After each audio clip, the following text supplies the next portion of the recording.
Graça e paz, meus amados irmãos. Amém? Louvado seja o nome de Cristo. A palavra de Deus vai nos mostrar em toda ela, quando a gente lê as escrituras de Gênesis a Apocalipse, que Deus, Ele salva e Ele não faz acepção de pessoas para a salvação. Quando a gente diz isso, que Deus não faz acepção ou não faz distinção, é porque o único meio para a salvação é Jesus, nas Escrituras Sagradas. O único meio, o método, a palavra de Deus. A palavra de Deus, as Escrituras Sagradas. Então nós temos isso aqui que nos dá justamente o norte, que é a palavra de Deus. Então Jesus, Ele quer salvar, a intenção de Deus é salvar. O interesse dele é esse. O problema é que muitos não são ou não chegam à salvação é por causa da dureza de coração. E ontem, na ordem de culto, caiu o texto lá e eu estava até dizendo para a irmã, vai ser nesse texto aí que eu vou pregar, que fala que quão formosos são os pés daqueles que anunciam as boas novas de salvação. Deus vê com um olhar diferente a igreja que prega, a igreja que faz discípulos de todas as nações. Nós temos esse compromisso da grande comissão como igreja do Senhor, pregar o Evangelho, anunciar o Evangelho. Depois disso, que a igreja sai e prega, nós, como líderes responsáveis, nós temos a parte que é o caminhar, que é a parte de discipulado,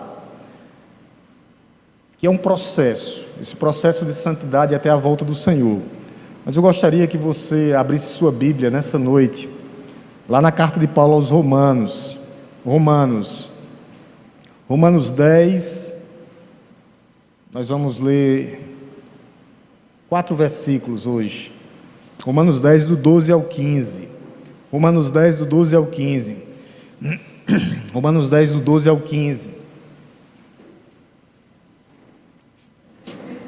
nós vamos trabalhar com esse tema na noite. Deus salva sem acepção de pessoas. A intenção de Deus é salvar. Romanos 10, do 12 ao 15. Do 12 ao 15. Do 12 ao 15. Eu vou ler os pares e gostaria que os amados irmãos lessem os ímpares. Amém? A palavra de Deus nos diz assim: porque não há distinção ou acepção entre judeu e grego, uma vez que o mesmo é Senhor de todos, rico para com todos os que invocam.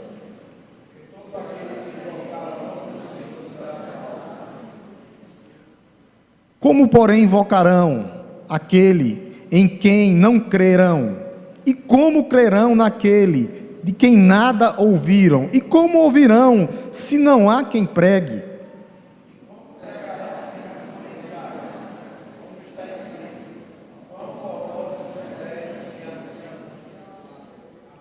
Amém? Louvado seja o nome de Deus. A palavra é belíssima, né?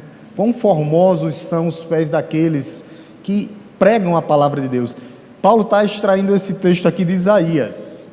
Nessa perícopezinha aqui, Paulo usa o Antigo Testamento para provar que Deus, Ele salva sem acepção de pessoas. Ele não faz distinção. A vontade de Deus é que nós chegamos ao conhecimento de Deus. Essa carta ela é riquíssima, é uma carta missionária. A intenção de Paulo era pregar na Espanha. E Paulo escreve essa carta aos romanos para pedir ajuda missionária. Olha a importância de missões. Paulo queria ajuda missionária da igreja, tanto o apoio como base, como o sustento missionário, porque ele já tinha pregado a palavra de Deus. Paulo tinha passado de 12 a 15 anos naquela região do Império Romano, todinho, pregando a palavra de Deus. E os seus olhos agora se voltam para a Europa, para a Espanha, para que ele pudesse abranger novos campos missionários. E isso a gente sabe do impacto que tudo isso criou. A Espanha ali, Europa, Roma, ele passou por Roma. Nós não temos certeza se ele chegou aí à Espanha. Algumas pessoas afirmam que sim, outras que não. A gente não entra nessa. Mas a importância, por quê? Porque ele chegou aí até Roma, e o evangelho se expande ali na Europa, depois Estados Unidos e chega no Brasil. E hoje nós temos o prazer de anunciar esse evangelho aqui, de ser os nossos pés, o que nós fizemos ontem, os pés formosos, daqueles que saíram e anunciaram a palavra de Deus. Os pés formosos não só são aqueles que saem em praças, ruas, mas os seus pés ficam formosos, Deus vê a formosura dele quando você faz isso também no seu ambiente de trabalho, ou no seu colégio, ou quando você traz um amigo ou uma amiga para a igreja. Isso significa os pés formosos. É interessante que Paulo não é fundador dessa igreja, mas ele conhecia várias pessoas, e essa questão de ter os pés formosos, de ir pregar o evangelho, esse é o significado da igreja, esse é o propósito da igreja, a missão da igreja. Então isso significa que a igreja, ela prega a palavra de Deus constantemente. Enquanto nós estamos pregando aqui em Araripina, tem uma equipe no Pernambuco, tem uma equipe no Brasil e outra equipe espalhada nos 4 cantos da terra, anunciando a palavra de Deus. E nós temos que ser as suas testemunhas fiéis aqui na terra. Nós temos que perseverar até a morte, pregando a palavra de Deus. Paulo, ele apresenta o que ele vai pregar quando ele escreve essa carta, a apresentação do evangelho, tá? Paulo pretendia pregar esse evangelho sobre Jesus, sobre a pessoa e a obra de Jesus Cristo. O evangelho é sobre isso. Eles tinham algumas dúvidas lá. Por quê? Porque no meio dessa igreja tinha judeu e gentil, judeu e não judeu. E a dúvida dele é: será que Deus rejeitou o povo judeu? Porque chegou para os gentios o evangelho. E Paulo vai dizer que de forma alguma. Eu peço que você volte sua Bíblia um pouquinho aí, no capítulo 9, verso 6, olha o que é o apóstolo Paulo, para dizer que esse evangelho, esses judeus não foram rejeitados. Verso 6, 9:6. E não pensemos que a palavra de Deus falhou, não falhou, porque nem todos de Israel são de fato israelitas. O povo de Israel pensou que todos iam ser salvos. E o que é que o apóstolo Paulo diz? Há um Israel dentro de Israel. Quem vai ser salvo, até hoje e agora, serão os remanescentes, aqueles que vão perseverar até a morte, serão os descendentes, aquele descendente, lá de Gênesis, que havia uma promessa que aquele menino nasceria. Olha o que é que ele diz aí, bem aí, você ainda está no capítulo 9, né? O verso 8 agora, verso 8. Ou quem é verdadeiramente os filhos de Deus, aqueles que vão ser salvos, isto é, e não são os filhos da carne, que são filhos de Deus, não, mas os filhos da promessa, é que são contados como descendência. Então, há uma promessa para você, havia uma promessa lá em Gênesis, e essa promessa depois foi dada a Abraão, que através do seu descendente, que é o nosso Senhor Jesus Cristo, todas as famílias da terra seriam alcançadas. Quando a palavra de Deus diz isso, é que chegaria a todos os povos, a todos os continentes. Então, quem será salvo, pastor Marcos? Os seus descendentes. Quem são seus descendentes? Seus descendentes espirituais, que são salvos pela graça mediante a fé. Foi cumprida a palavra de Deus na vida dos judeus, aqueles que viram Cristo, aqueles que acreditavam na vinda de Cristo, os judeus, e depois que Cristo veio, aqueles que creram na sua vinda. E agora nós somos os seus remanescentes fiéis, nós somos o Israel de Deus, a igreja é o Israel de Deus. Quando Paulo diz que há um Israel dentro de outro Israel, era porque a igreja agora é o Israel de Deus. E agora, por que nós somos o Israel de Deus? Porque nós cremos em Jesus um dia nós o recebemos como Senhor e Salvador das nossas vidas, um dia nós sabemos que Ele voltará para nos buscar. Esses são os remanescentes, aqueles que vão crer. Então isso indica e implica que nem todos são filhos de Deus. Pastor, quem são os filhos de Deus? Os que acreditam. Quem são os remanescentes? judeus e gentios, os que vão crer. Israel era culpado, porque a palavra de Deus, os profetas pregaram para Israel. Israel rejeitou o Messias, e todo que rejeita o Messias é culpado. Israel é culpado pela sua rejeição. Aqui o contexto qual o contexto dessa palavra agora que a gente viu, de quão formosos são os pés daqueles que anunciam a palavra de Deus? O contexto aqui é que ninguém será envergonhado. Os remanescentes, os filhos de Deus, o contexto é que Deus nunca vai nos envergonhar. O mundo pode querer nos envergonhar, passaremos, porque eles são perseguidores da igreja de Cristo, acusadores da igreja de Cristo, mas o contexto aqui é de não passará por vergonha os filhos de Deus. Olha o que é que ele diz no verso 11, capítulo 10, verso 11, contexto, capítulo 10, verso 11, pois toda a escritura diz, capítulo 10, verso 11, pois toda a escritura diz, todo aquele que nele crê não será o quê? Não será o quê, igreja? Envergonhado. É nesse ponto aqui que a carta volta ao assunto principal.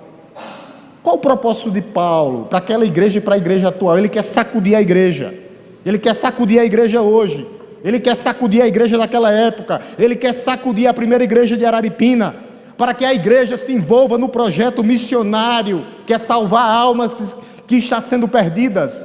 Paulo está querendo sacudir a igreja de Cristo hoje, para dizer: igreja, vocês não serão envergonhados na pregação da palavra de Deus. A igreja não será envergonhada. Paulo cita aqui 3 razões porque nós devemos pregar a palavra de Deus. 3 razões porque nós devemos nos envolver no projeto maior da grande comissão, no projeto de evangelismo, no projeto de missões. Porque nós precisamos anunciar a palavra de Deus. Essa é a primeira pergunta. Por quê? Verso 12, olha a resposta de Paulo aí. Porque não há distinção entre judeu e grego. Deus não faz acepção de pessoas. Não faz. A vontade de Deus é que todos sejam salvos. Isso aqui tem que ser um combustível para a igreja. Deus não faz acepção de pessoas. O que é que significa isso, quando Deus não faz distinção de pessoas? Ele salva do mesmo jeito, o rico e o pobre, o que tem a melanina mais um pouquinho a mais e o branco. Não tem distinção, o meio é o mesmo. Jesus salva da mesma forma, como sempre salvou. Essa é a afirmação de Paulo. É interessante que ele começa com porquê. O porquê aqui induz, ou portanto, ou pois, induz a você ir, pois a você voltar um versículo antes, ou a você ir um versículo para frente. Olha o que é que diz, os 2 versículos, verso 11 e verso 13, olha o que é que ele diz, ó. Pois a escritura diz, todo aquele que nele crê, verso 11, pois a escritura diz, todo aquele que nele crê não será envergonhado. E agora verso 13, preste atenção, porque todo aquele que invocar o nome do Senhor será salvo. Nós temos essas garantias, como igreja, de ir pregar e anunciar a palavra de Deus. Não seremos envergonhados, e todo aquele que depois que nós pregarmos a palavra de Deus, será o quê? Salvo. Pois ou porque? Induz isso aí. Eu volto um versículo atrás, para justamente saber. Ele está citando aqui Isaías, para dizer que nós não seremos envergonhados. Todo aquele que nele crê não será envergonhado. Tinha sido isso que aconteceu com Judá. O reino foi levado por Nabucodonosor, 70 anos no cativeiro babilônico, 70 anos sendo envergonhado, porque não creram na palavra de Deus. Só que Paulo traz aqui agora para a igreja, no verso 11, todo aquele que nele crê não será envergonhado, todo aquele que nele crê não será decepcionado, todo aquele que nele crê não terá os seus planos frustrados, não será envergonhado, mas alcançará as promessas de Deus. Todas as promessas de Deus serão cumpridas nas nossas vidas, todas. Pastor, será no meu tempo? Não, é no tempo dele. Por isso que a salvação é um ato, mas é um processo. Jesus nos salvou e está nos salvando. Nos salvou e está nos salvando. Então o profeta Isaías aqui, quando ele cita, ele já sabia que quem cresce em Jesus Cristo nunca seria envergonhada. Por quê, pastor? Porque a Bíblia toda aponta para Cristo. Toda a Bíblia.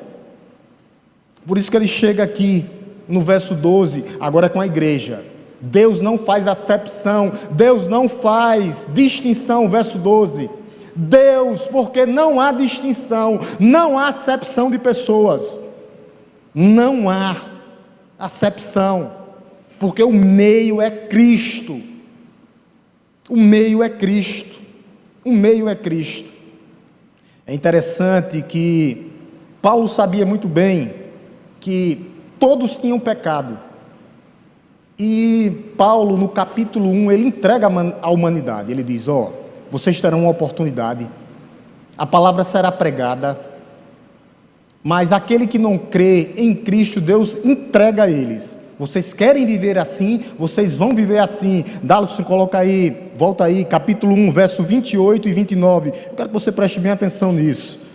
28 e 29. Aqueles que não crerão. 28 e 29. Deus, do capítulo 1 até o capítulo 3, é o apóstolo Paulo falando da perdição da raça humana. Olha o que ele diz, capítulo 1, verso 28 e 29. Ele diz assim, e por haverem desprezado o conhecimento de Deus, o próprio Deus os entregou. Aqueles que não querem. Sabe o que é que Deus faz? Quer viver assim, vai viver assim, vai morrer assim. Olha o que é que ele entrega a eles. Entregou a um modo de pensar reprovável, praticarem coisas que não convêm. Eu vou ler só o verso 29. Estão cheios de todo tipo de injustiça, perversidade, avareza, maldade. Estão cheios de invejas, homicídios, discórdia, engano e malícia. São difamadores. Querem viver assim sem Cristo? Aqui, qual é o destino daqueles que estão sem Cristo? Num desses aqui você cai, sem Cristo. Dê um pulinho para frente agora, capítulo 3, verso 10. Capítulo 3, verso 10. Ele está falando do que? Da perdição da raça humana. Do 10, capítulo 3, 10, 11 e 12, Dalisson. O que é que diz aqui? Como está escrito, não há, simplesmente não há. Está pensando que é bonzinho? Não há um justo. Aí ele vai, nenhum sequer. Verso 11, Dalisson. Não há quem entenda, não há quem busque a Deus. Se Deus não nos buscar, se Deus não nos achar, e nós nos arrependermos e crermos, não há um. Verso 12, Dalisson. Todos se desviaram. Aqui ele está falando da raça humana toda. Todos se desviaram e juntamente se tornaram inúteis, não servem para nada. Não há quem faça o bem, não há nenhum sequer. Sem Cristo, essa é a condição da raça humana. Não há um, não há nenhum. Vão ter lampejos. Lampejos. Os judeus eram culpados, eles tinham recebido a lei de Deus, não se sujeitaram à lei de Deus, não se sujeitaram àquele que é o cumprimento da lei, que é Jesus Cristo. A outra razão, porque nós temos que pregar a palavra de Deus, porque Deus não faz acepção de pessoas. Capítulo 10, verso 12 ainda, a parte B, olha o que é que ele diz. Primeiro ele disse assim, porque não há distinção ou acepção entre judeu e grego. Aí ele vai dizer agora, segunda parte, porque nós temos que pregar a palavra de Deus. Uma vez que o mesmo é Senhor de todos e rico.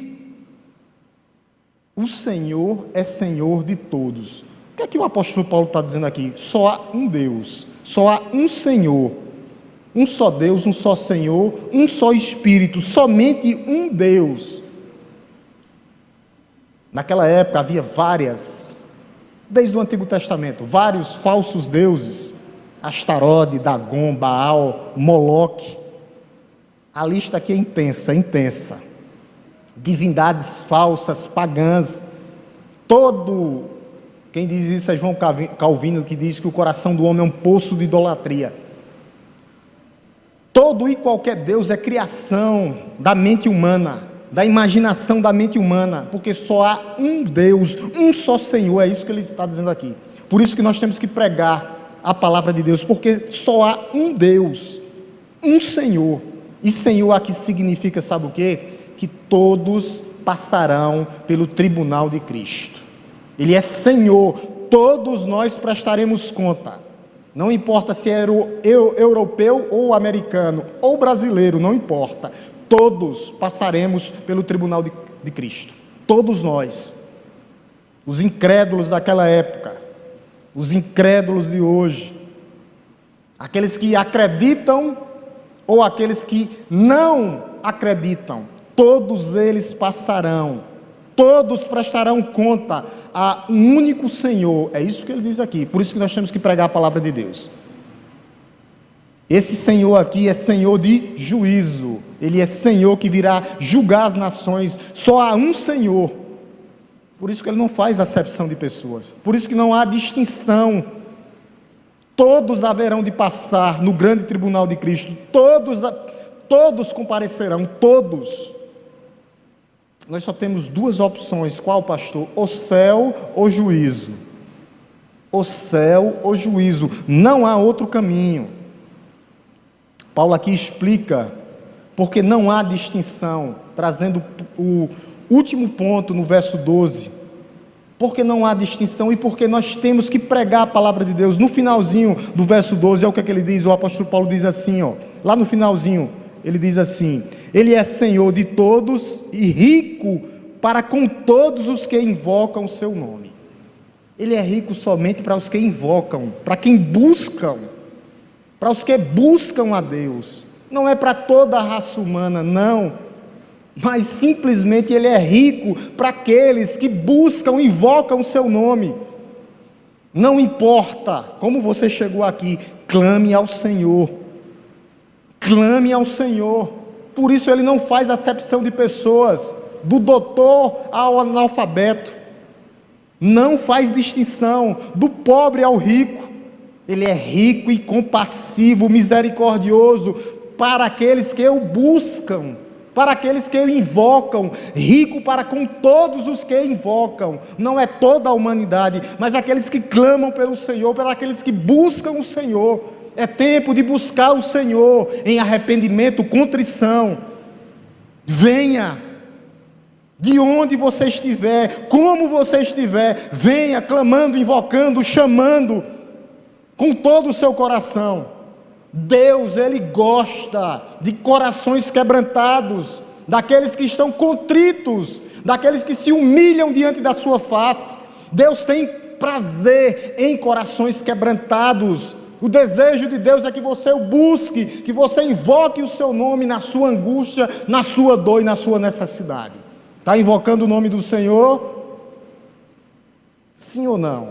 Comece hoje e agora. Esse é o primeiro ponto de Paulo, porque nós devemos pregar a palavra de Deus, porque nós devemos anunciar. A primeira coisa é porque justamente ele não faz acepção de pessoas, não há distinção para a salvação, não há distinção, porque há um só Deus, um só Senhor, de toda a raça humana, e Ele quer que nós o invoquemos, Ele quer que nós busquemos, Ele quer o nosso clamor a Ele, a Ele. Paulo chega no segundo ato. Segundo ato aqui, Paulo faz uma afirmação agora, porque Deus não faz acepção de pessoas para a salvação. Olha o que é que ele diz aqui, isso é uma afirmação, verso 13 agora, essa é a boa notícia da noite. Porque todo aquele, verso 13, porque todo aquele que invocar o nome do Senhor será salvo. Busca constante, invocar o nome do Senhor. Nós temos que clamar a esse Senhor Todo aquele que invocar o nome do Senhor. Agora ele está citando o profeta Joel. Paulo está usando a Bíblia. Coloque bem aqui, Dalisson. Joel 2,32. 2,32. Joel 2,32, ó. E acontecerá que naquele dia, quem invocar o nome do Senhor será o quê? Salvo. Ele só está pegando a citação de Joel só. Invocar, busque o Senhor, a promessa se cumpriu no derramamento do Espírito Santo. Aqui ele estava falando sobre o derramamento do Espírito Santo. Leiam Joel 2 completo quando você chegar em casa. Invocar o nome do Senhor é invocar o nome do nosso Senhor e Salvador Jesus Cristo. É buscar Jesus como única fonte de salvação para as nossas vidas, como a única base de certeza e esperança para a nossa salvação. É dizer ao mesmo tempo: Deus, eu sei que sou pecador. É um pedido de socorro.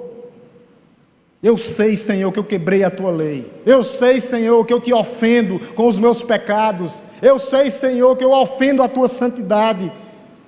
Eu não tenho como me salvar a mim mesmo. Sem ti eu não tenho expectativa de vida. O verdadeiro crente, ele diz isso. Eu te agradeço, Senhor, porque o Senhor pagou os meus pecados. Eu invoco o teu nome, eu clamo o teu nome. Eu te clamo como meu único e suficiente Salvador. Eu te clamo pelo que tu fizestes por mim na cruz do Calvário. Não me trate, Senhor, não me trate, Senhor, conforme eu mereço. Porque se Deus nos tratasse como nós merecíamos, ninguém estaria aqui. Sabe quantos seriam salvos? Nenhum. Nós somos salvos porque Ele é amor. Por isso nós temos que invocar o seu nome, buscá-lo enquanto é tempo, enquanto Ele pode ser encontrado. É isso que esse versículo 3 aqui significa. Todo que invocar o nome do Senhor será salvo. Será salvo. Todo, sem acepção, do europeu ao brasileiro. Essa promessa está lá em Joel, que o Espírito Santo seria derramado sobre toda a criatura. Ele vai dizer sobre toda a carne. Sobre toda a carne. E o Espírito Santo se cumpre a promessa. É derramado em Pentecostes, depois é derramado na vida dos samaritanos, depois é derramado na vida dos gentios, que é de Cornélio, depois encerra com os 12 discípulos de João Batista. É fechado o derramamento do Espírito Santo. O Espírito Santo de hoje é derramado, pastor, claro, quando? Quando você crê, quando você invoca o nome do Senhor, você é batizado com o Espírito Santo de Deus. E assim Deus prometeu e Ele cumpriu. É assim que Ele faz. É assim que Ele faz. A mesma coisa Ele tinha falado aqui, capítulo 10, volte um pouquinho. A mesma coisa, isso aqui é a mesma coisa, Paulo está no mesmo ritmo. Capítulo 10, verso 10, olha o que é que ele diz. Capítulo 10, verso 10, volte mais um pouquinho só, olha o que é que ele diz, ó. Porque com o coração se crê para a justiça e com a boca se confessa para... Como é que eu invoco o nome do Senhor? Assim. Olha a resposta aqui. Olha a resposta aqui, ó. Porque com o coração se crê para a justiça e com a boca se confessa para a salvação. Paulo está mostrando como nós somos salvos. Somente assim. Somente assim. Terceiro ato. Para que tudo isso aconteça, para que nós possamos ser salvos, para que almas sejam resgatadas, para que almas sejam salvas através da pregação da palavra, nós precisamos sair. Esse é o último e terceiro ato, do verso 14 ao 15, olha o que é que ele diz aqui, verso 14 e 15, ele diz assim: como porém, aqui Paulo, é interessante, que Paulo ele traz 4 perguntas retóricas aqui, 4 perguntas retóricas, vamos ver uma por uma, olha o que é que ele diz, a primeira aqui, ó. Como invocarão aquele a quem não creram? Como é que eles vão invocar? Aí a segunda está aí, na parte B, olha o que é que ele diz. Como crerão naquele de quem nunca ouviram? Se nós não formos e falarmos, Paulo está botando o povo para pensar aqui. Olha o que é que ele diz no verso 15. E como ouvirão, se não há quem pregue? O papel é da igreja pregar. Finalzinho do verso 15 é o que ele diz: e como pregarão se não forem enviados? Olha o papel da igreja. Você é um enviado, você é um missionário.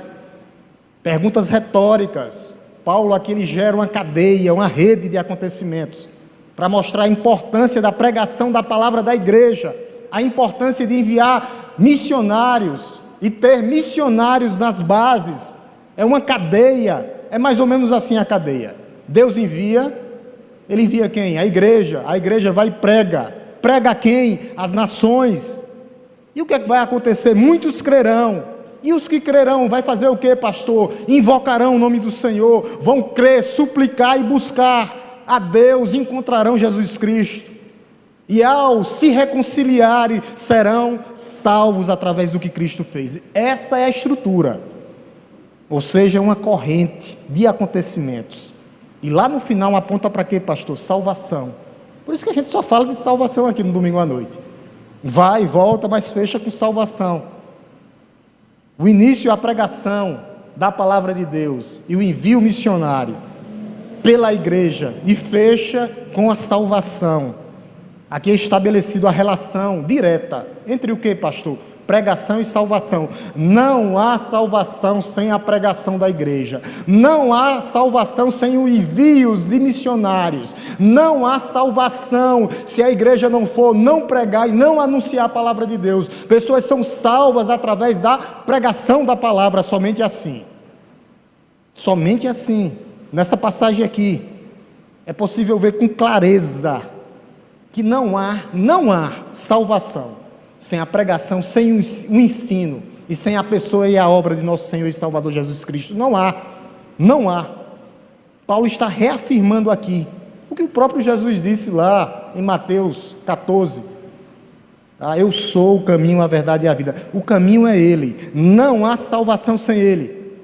As pessoas só podem conhecer Jesus através da pregação. Eles vão ouvir, vão invocar, vão buscar e receberão do Espírito Santo, o Consolador, aquele que Cristo disse que depois dele viria um igual a ele, que daria testemunho dele. Somente assim. E ele diz: como é que as pessoas vão ouvir se nós não pregarmos? É isso que o apóstolo Paulo está dizendo. Se as pessoas não estão escutando sobre Jesus Cristo, como é que eles serão encontrados? Se a igreja não vai e não prega? Por isso que o papel é da igreja. Deus deixou a igreja. Há uma relação direta entre igreja, pregação, igual a salvação. A igreja não salva, mas ela é a testemunha fiel de Cristo aqui na terra para anunciar as boas novas, para que as pessoas sejam salvas e venham para a igreja. Aí sim, é isso que a igreja tem que fazer: cumprir a missão de pregar e de enviar missionários para o campo missionários. Não tem plano B com Deus, nunca tem, sempre é um plano, e é o que ele deixou aqui. São essas as razões. E se essa razão aqui, dessa noite, não motivar e não mover o coração da igreja, eu não sei o que é que pode mover. Eu não sei o que é que pode mover o coração da igreja. Por isso que no finalzinho do verso 15 ele diz justamente isso, para motivar a igreja. Finalzinho do verso 15: quão formosos são os pés dos que anunciam as coisas boas, ou as boas novas de salvação. Quão formosos são os pés. Está usando Isaías novamente, Isaías 52, o profeta que profetizou contra o cativeiro e também dizendo: Deus vai libertar vocês. É como se fosse o vale dos ossos secos, a restauração de Israel. Vocês estão mortos, mas vocês serão ressuscitados. Agora isso aqui ele traz para a gente.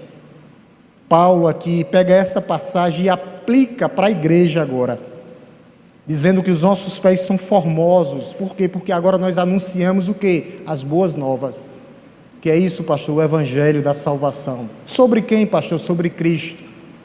A pessoa e a obra de Cristo na cruz do Calvário. Quão formosos são os pés daqueles que vão e pregam a palavra de Deus. Prega para o mundo. Nós temos que ter essa esperança aqui. Aqui está a esperança da raça humana, a pregação do Evangelho. Não está em homens, não está em bens, não está em políticos, não está no seu emprego. Se perder, Deus vai levantar e vai lhe dar outro. Mas está na conversão da sua vida. Somente assim, na conversão, Deus é especialista em mudar, em tratar. A partir do momento que a igreja sai, prega, anuncia e pessoas são salvas, restauradas. Não coloque a sua vida olhando para o que está acontecendo no mundo. Não, olhe para Cristo. Olhe para Cristo. Nós temos que ter a cosmovisão e olhar tudo ao mesmo tempo, mas nunca tire os olhos do nosso autor e o consumador da nossa fé. Ele é especialista em sarar, curar, renovar, colocar de pé. Ele faz porque Ele é Deus, mas Ele só pode fazer se nós anunciarmos essa palavra para que pessoas sejam resgatadas através das boas novas de salvação.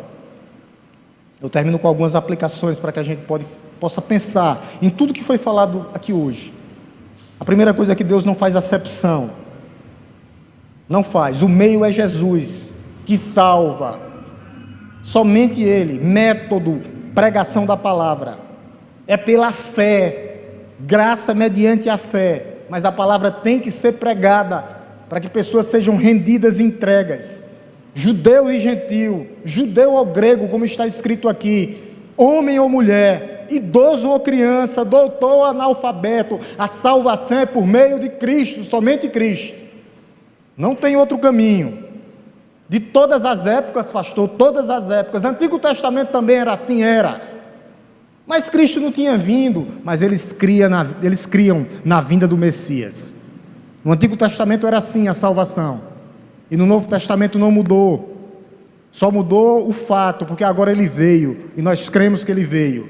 E cremos que Ele voltará em glória, majestade e poder. Segundo, quando você lê aqui essa palavra de Deus, quando você lê o capítulo 9, é interessante o capítulo 9 todinho. É uma bomba, vai dizer assim, ó, que Deus escolheu o povo antes da fundação do mundo. Essa é a doutrina da eleição. E são coisas assim pesadas. Aí você pode pensar, mas Deus não faz acepção de pessoas? Quando diz que Deus não faz acepção de pessoas, é porque o meio é Cristo. O meio é Cristo. Então Ele não faz acepção de pessoas. Aí você pode pensar, mas Deus é injusto, sim ou não, por causa dessa eleição? Claro que não é. Nunca foi. O Evangelho não mudou. É o mesmo. A soberania de Deus na salvação não anula a responsabilidade do homem de crer, confessar, se arrepender. Ele diz isso no capítulo 10.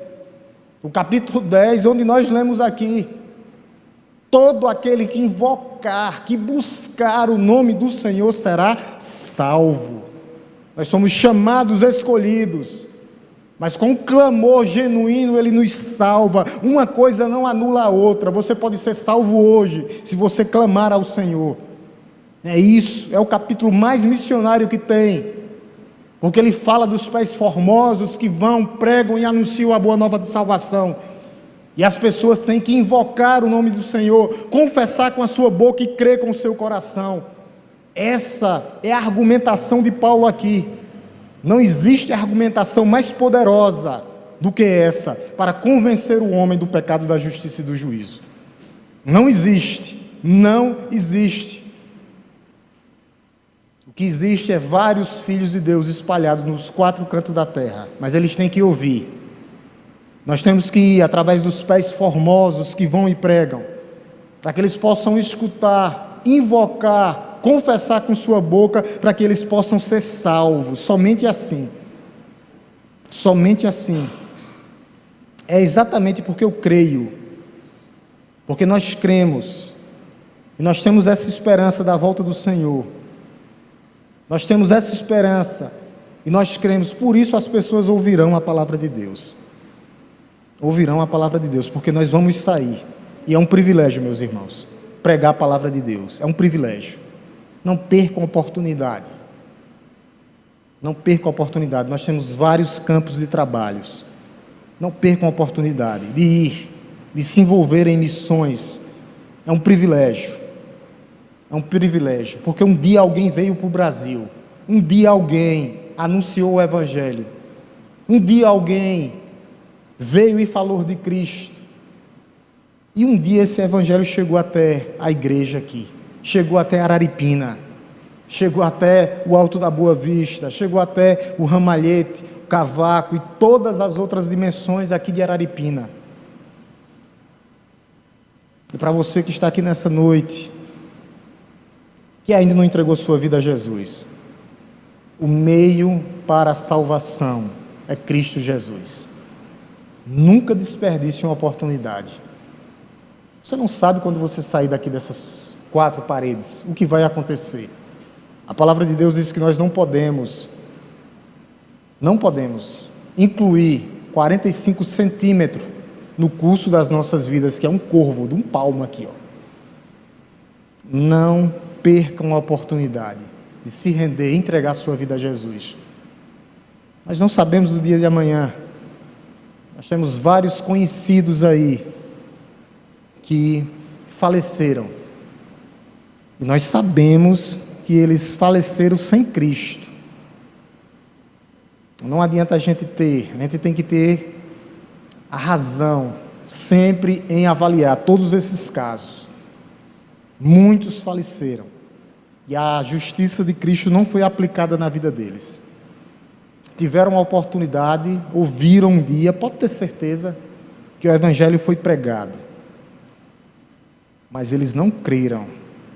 E aconteceu aí jovens e jovens. O pastor estava contando a história, Mário, e eu vi o vídeo de um menino que foi criado na igreja. Só que ele ia atrás, o menino se envolveu com drogas. Voltava para a igreja. Foi atrás, ele estava envolvido com droga. Ele pagou a primeira dívida dos traficantes. Voltou para a igreja, voltou novamente, se envolveu com drogas. Quando foi ontem, apareceu lá no bairro. Levou um tiro de 12 no meio da cabeça. Morreu sem Jesus. Morreu sem Jesus.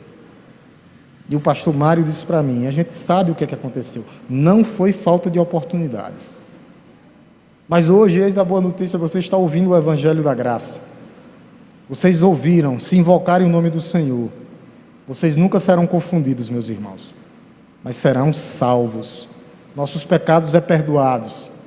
Nós seremos justificados, transformados em uma nova criatura a partir do que Cristo fez por nós na cruz do Calvário. Essa é uma nova vida, é uma nova fase. Nós que somos crentes, o que é que nós fazemos, pastor? Continuamos. E eu volto e repito, não desperdice essa oportunidade que Deus está dando para você. A palavra de Deus que a gente leu hoje foi que todo aquele que invocar o nome de Deus não será envergonhado. Amém, igreja? Vamos orar em nome de Jesus. Te louvamos, Deus Todo-Poderoso, Criador dos céus e da terra. Te bendizemos nessa noite, já agradecidos, ó Deus, pelo Teu amor, pelo Teu cuidado, pelas Tuas misericórdias, ó Pai, que se renovam a cada manhã. Obrigado, Senhor, pelo Teu cuidado, pelo Teu amor. Ó Deus, que o Senhor possa continuar nos ajudando, ó Deus, para que a Tua igreja tenha um coração missionário, para que nós possamos anunciar quão formosos são os pés daqueles que anunciam as boas novas. Ó Deus, que nós possamos ter esse desejo no coração de pregar sobre o amor de Deus, porque não existe outro meio e método. O método é através da pregação da palavra e o meio é Jesus. Todo aquele que nele crê nunca será envergonhado, nunca será confundido, jamais. Trabalha, Senhor, Deus meu, Senhor meu, no coração da Tua igreja. Que o Senhor vá de encontro com aqueles que estão abatidos, cansados, levantando e colocando de pé, ó Deus. Porque é uma jornada ainda, e a nossa jornada não terminou, não acabou. O crente não tira férias, ó Deus. Ele tem que entender. Só quando chegarmos no céu, será alegria, gozo na alma, eternamente, juntamente com o Senhor. Te pedimos, ó Deus, pelos aqueles que nos visitam nessa noite, e já estão caminhando, ó Deus, que o Senhor possa operar nos corações deles, convencendo-os, ó Deus, através do Espírito Santo de Deus, do pecado, da justiça e do juízo. Ó Espírito Santo de Deus, trabalha, aquece o coração deles, para que eles possam entender que não existe vida sem Cristo. Somente em Cristo nós somos mais que vencedores por meio daquele que nos amou, porque nós sabemos que Ele nos amou primeiro. Ó Deus, nos ajuda, Senhor, nesta caminhada, para que não venhamos, ó Deus, ser pedra de tropeço na vida de ninguém, mas que nós possamos, ó Deus, ser ajudadores, nós possamos dar suporte uns aos outros. E eu te peço mais uma vez por aqueles que nos visitam nessa noite. A igreja continua orando nessa noite. Alguém que entendeu a palavra de Deus, quer receber Jesus como Senhor e Salvador da sua vida? Alguém nessa noite convencido do pecado, da justiça e do juízo, sabendo que o único meio para o céu, a igreja continua orando, é através de Cristo Jesus? Alguém nessa noite que nos visita e quer tomar essa decisão, reconhecendo que Cristo é seu único e suficiente Salvador? Que Deus possa te dar uma nova oportunidade, em nome de Jesus. Te louvamos, Deus, ainda na tua santa e bendita presença. Te bendizemos e te agradecemos, ó Deus, pelo teu cuidado, pelo teu amor salvador, redentor, transformador. Ó Deus, que o Senhor possa nos dar um restante de semana abençoada e abençoadora na tua presença. Que o amor de Deus Todo-Poderoso, Criador dos céus e da terra, que a graça redentora, salvadora, transformadora do nosso Senhor e Salvador Jesus Cristo, e que as doces consolações do Santo Espírito esteja conosco, não só hoje, mas todos os dias das nossas vidas. Oração silenciosa, a igreja se despede.